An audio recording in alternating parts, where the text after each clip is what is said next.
Nancy Cordes is following developments. Nancy, what's the latest there? Well, Katie, the rescue operation that's going on right now is being described by local authorities as massive. At least one person has been killed and as many as 65 injured, some of them critically. The force of the collision lifted the first two cars of one train up onto the other. Calling it a, quote, mass casualty event, local and federal authorities have swarmed to the scene. But because it is inaccessible by car, rescue crews have had to saw through fencing and carry the most seriously wounded out by foot. A tedious and time-consuming process. Passengers with minor injuries limped away or sat stunned on the ground nearby.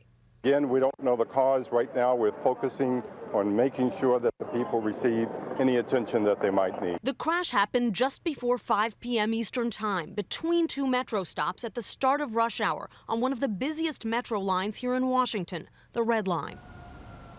All we know right now about the cause of this crash is that the two trains were on the same track and apparently were headed in the same direction, which will lead to questions, Katie, about signal problems or possibly driver error. And Nancy, what is the safety record for the Metro in Washington?